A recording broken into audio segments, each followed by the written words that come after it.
সম্মানিত দর্শক, এই মুহূর্তে আপনাদের সাথে সরাসরি লাইভে যুক্ত রয়েছি ভোলার বাণী থেকে। আমি আমিনুল ইসলাম শাকিল। আপনারা লাইভে দেখছেন ভোলা সদর হাসপাতালের সামনে থেকে।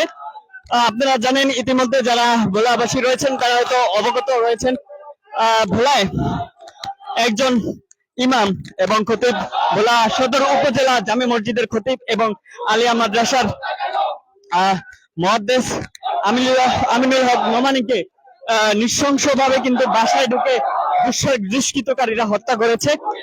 আর সেই হত্যার প্রতিবাদে এই মুহূর্তে তার হাসপাতাল থেকে তাকে তার অনুরাগী এবং তার বড় পরিচিত এবং আলেম ওলামাগণ যারা এসেছিলেন তারা এই মুহূর্তে কিন্তু একটি হাসপাতাল থেকে একটি বিক্ষোভ মিছিল নিয়ে বের হয়েছেন। মিছিলটি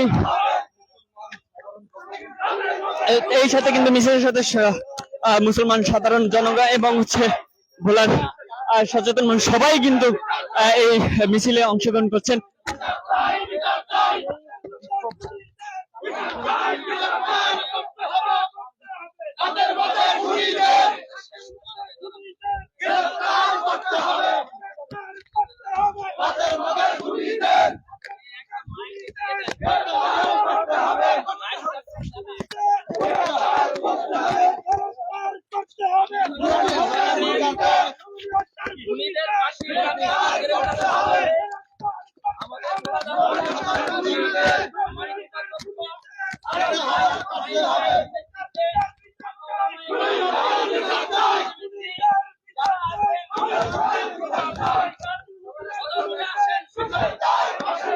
আপনারা দেখছেন এই মুহূর্তে মিছিলটি কিন্তু ভোলা সদর হাসপাতাল থেকে বের হয়ে সদরটির থেকে এগিয়ে যাচ্ছেন।